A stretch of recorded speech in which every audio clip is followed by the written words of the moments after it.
I grew up exposed to a lot of political propaganda. Probably you did too. Whether or not we're aware of it, most of us grow up in the school system, on television, at the newspapers. When we're children and we're not really sophisticated yet to analyze and unpack what we're being told, most of us grow up stewing in political propaganda, and then later we have to kind of unravel it and its implications.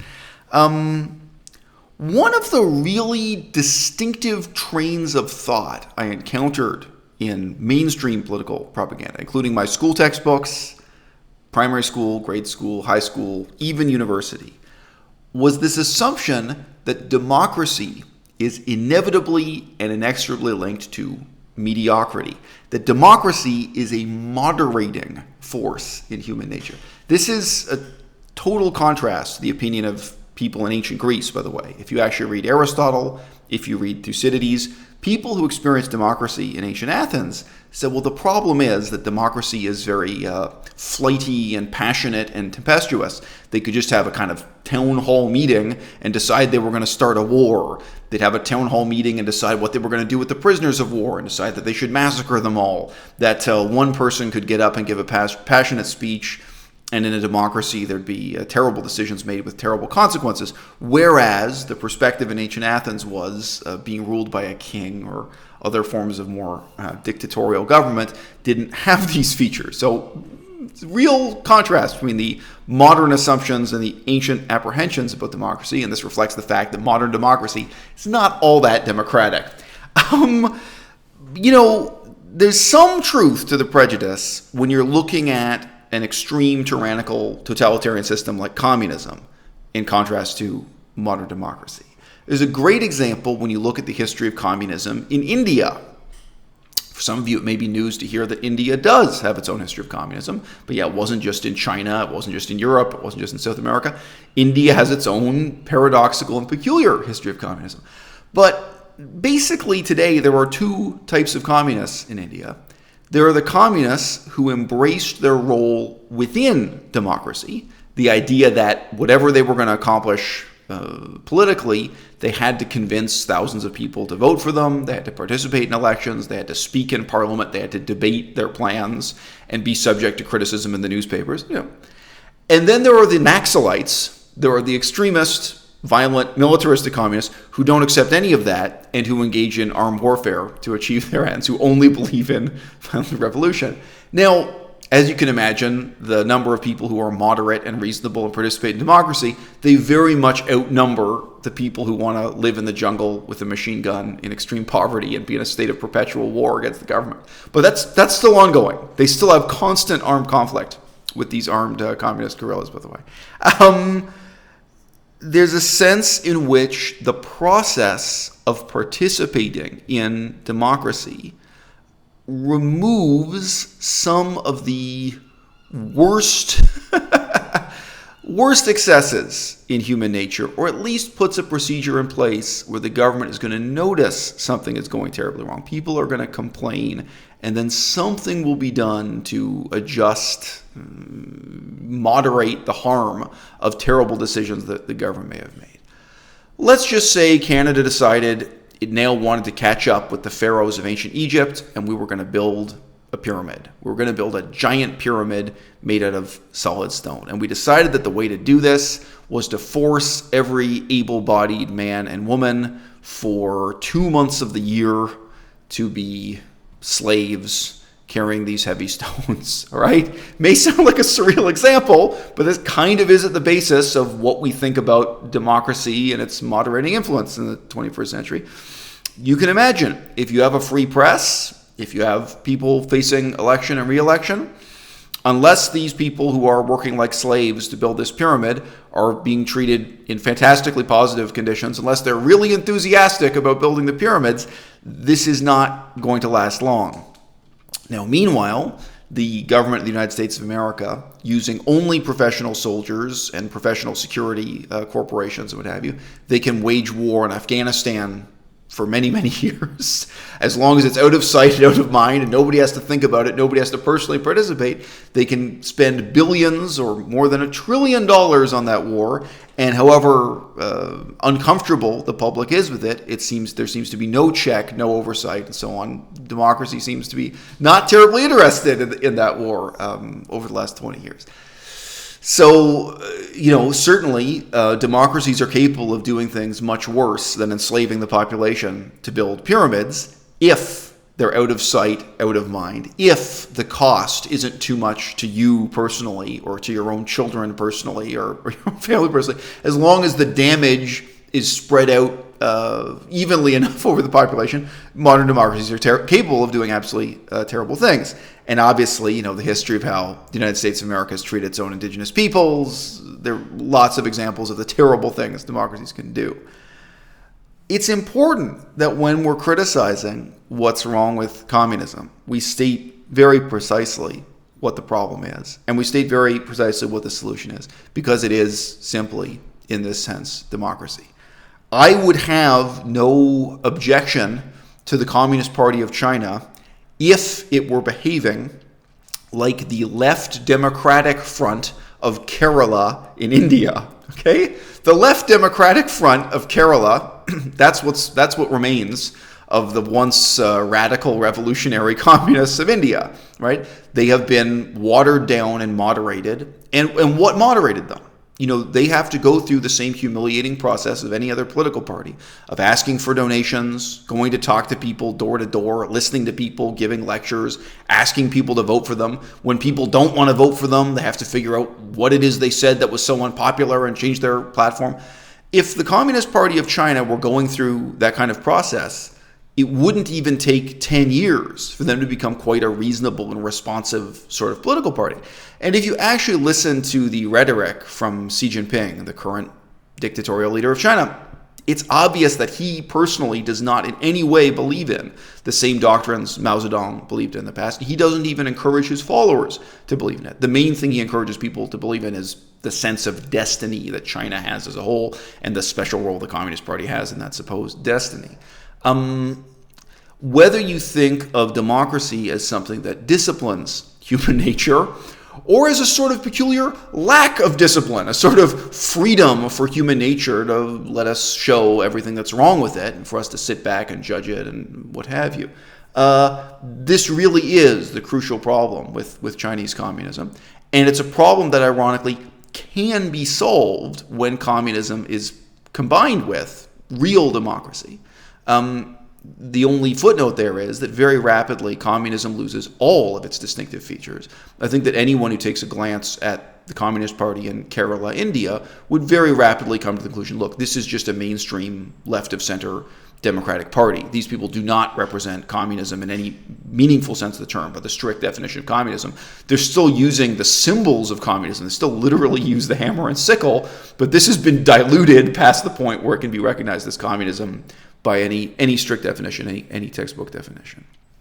I'm making this video in response to the fact that I got this sort of strange but inevitable news today from J.J. McCullough's channel that, this horrible YouTube channel, China Uncensored, seems to be, to some extent, a front for and linked to the Falun Gong cult, the Falun Dafa, movement.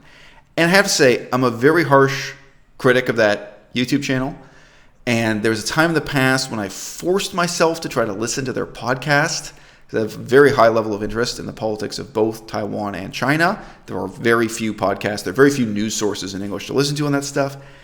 And my main impression of who those people were and what they were about was simply that they were complete idiots. Now, these are not mutually exclusive explanations. It's possible that they are complete idiots and they are at the same time in the pocket of, or, in some sense working for Falun Gong.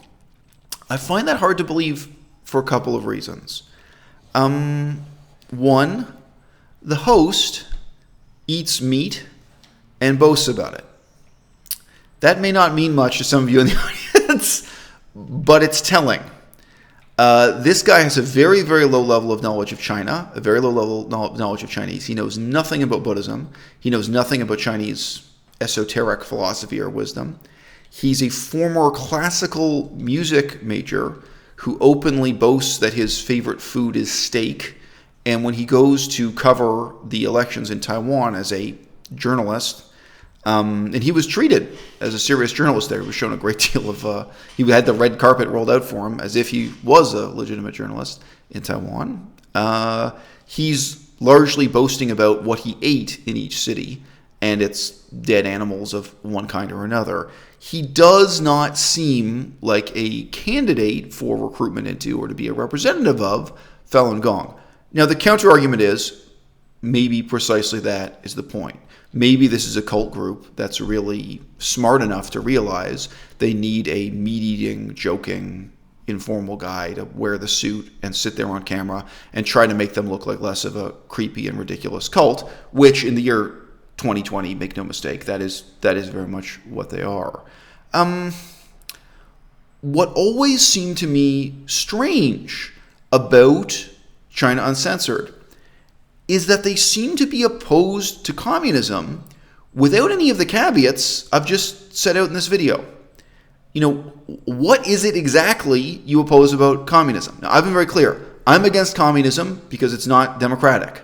I don't think in the year 2020 any political regime should be allowed to exist that doesn't allow its people to vote for the new leader, that doesn't allow its people even to issue recall ballots to get rid of a bad leader.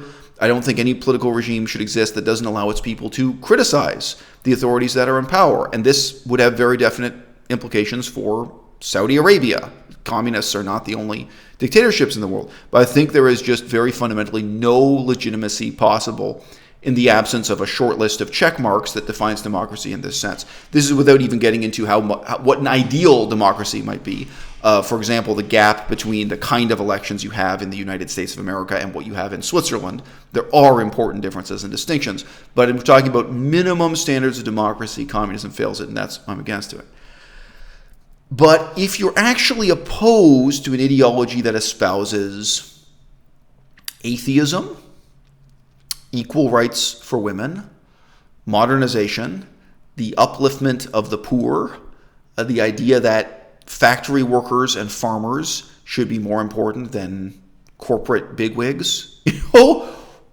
What is it exactly that the people behind China Uncensored object to? Now, it's tragic that we live in a world where the best criticism of psychiatry is in the hands of a completely insane cult called Scientology. You may not know this, but they have front organizations that are engaged in the criticism of everything that's wrong with psychiatry today, including people being put in shackles and losing their civil rights. Just horrible, horrible things that go wrong in mental hospitals, which are really important, and somebody needs to kind of bring the fight forward, including raising money for lawyers and legal cases and questioning the use of psychiatric drugs and their side effects. I think the only major NGOs and charities doing this, sadly, are fronts operated by Scientology. Scientology also has drug rehabilitation front groups where they pretend to be helping people get over drug addiction and alcoholism, and it's actually to promote their cult. This is a dark side of the cult and religion industry in the United States of America. But we also have to question, why is nobody else doing it? Why isn't someone else doing it better? If you want to talk about the critique of Chinese communism in English in the 21st century, who else is even doing this? Who else is publishing anything like a newspaper or a magazine? Who else is making YouTube videos on this? The pickings are shockingly slim. Why is it that it's only this laughable, odious, immoral cult that's motivated to do this? And like any kind of criticism, they can't be wrong all the time. Even a broken watch is right twice a day. I remember reading an article that dealt with a really heart-rending example of activism they did, where they asked people across China, including people who are currently employed by the government of China, to sign a declaration that they wanted to abolish and tear down the Communist Party. So at this stage, it's very moving and it's very sympathetic. And you realize that the people signing this in China, they know the consequences. It may mean that they are unemployable. Within China, their job options have just gotten much, much narrower. They won't be hunted down and executed. It's not quite that harsh in China. But any kind of sensitive job, you'll never be able to work as a teacher or a university professor. You won't get a government job again. You're going to be blacklisted. And it's quite likely your own children and grandchildren are going to be blacklisted because you stood up and said, hey, enough with communism already. But I remember I began reading this article, and it included some moving quotations from people. Some of them were elderly who said, look, I'm old enough to remember the old days with communism. I'm old enough to remember the old ideals this movement used to represent, and I've lost faith. I think this is just a crummy, corrupt dictatorship now. I want something better. It's time for China to move on. These kinds of things. So you get someone 80 years old or something who says, yes, I'm willing to sign this declaration and put my name to it. I'm willing to be persecuted because I'm done with this. So there were a lot of really emotionally moving personal histories about communism. But what was absent was democracy. Like, this didn't seem to be pushing that the what's really missing from communism. And again, atheism, no problem. Equality for women, no problem. Modernization, factory workers, farmers. The missing element is democracy. And keep in mind, again, I know this may have sounded like a ridiculous example when I said, well, what if the government wanted to enslave people to build the pyramids? Government of China did that. Government of Cambodia did that. But there was no free press, there was no democracy, there was no votes, there were no consequences for the people in power. And people starved to death, people were massacred, people were murdered in forced work projects. That really happened. There are people alive still today who remember it. It's not such ancient history.